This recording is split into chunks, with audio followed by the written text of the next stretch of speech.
سلام بچه‌ها، چه خبر؟ اینجا گنجنامه است. ما اومدیم اینجا برای تفریحات و اومدیم که یه ولاگ ضبط کنم. با ما باشید تا آخر ویدیو. اینم اینجا نمای روبروشه، فعلا راه داره.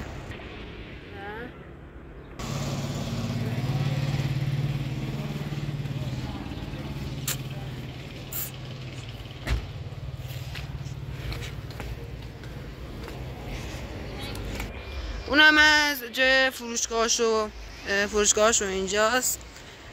چند تا رستوران و صندلی و اینا گذاشتن و داریم میبینیم.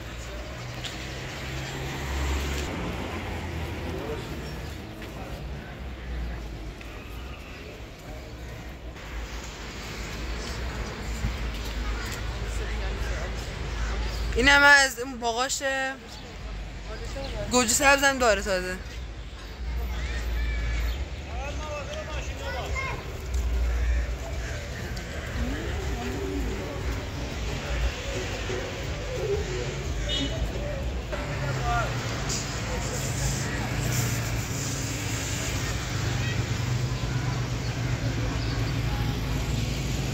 همچنین اینجا داره چندین رستوران هست، چندین رستوران بزرگ و در واقع خوب واقعا. اینجا هم که میبینید درخت‌ها و منظرشه.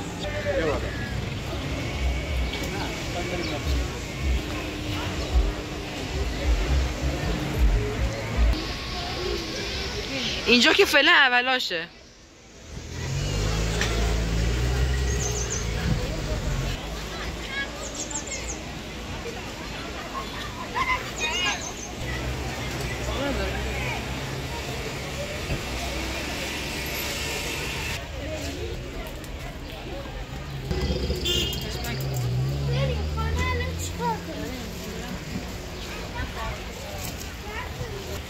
دیگه داریم این بالا.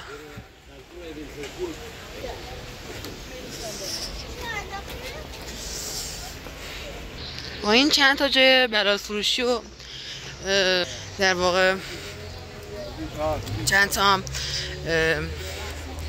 یواشک فروشی و چند تا سوپرمارکت و چند تا رستوران و چند تا هم این اسباب بازی فروشی ها داشت و خلاصه اینم از اینجا که میخوایم بریم. اینم از پایینش.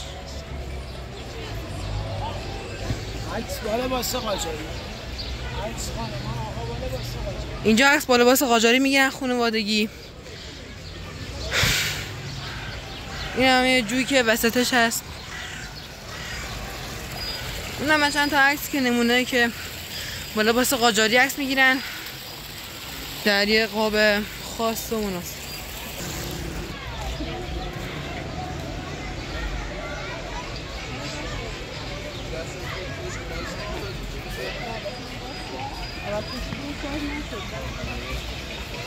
اینم که منظره اطراف که میبینید. سابسکرایب و لایک و سابسکرایب یادتون نره و همچنین کامنت هم بذارید. البته کامنت های خوب نهید ندین.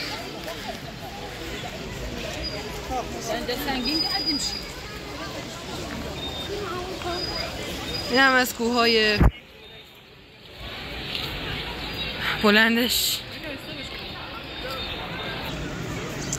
روبرومون یه راهنما گردشگری داره که حالا زیاد فکر نکنم به درد بخوره به کسی که بلدن. حالا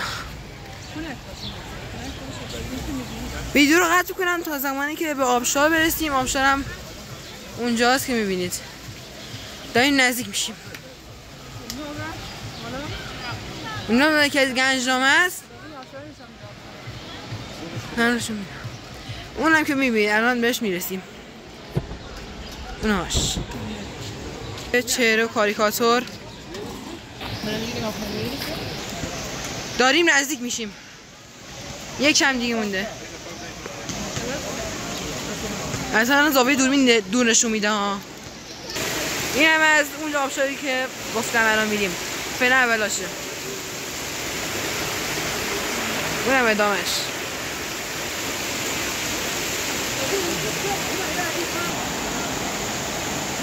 صدای آبو گوش بدین فقط.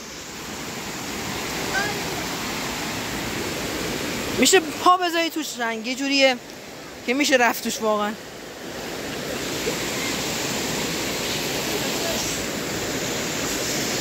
اوه آب یخی داره، خیلی یخه، مگر نه به این صورت. آخ جایی نشستیم. خواب آبش خدایی خیلی سرده. آخ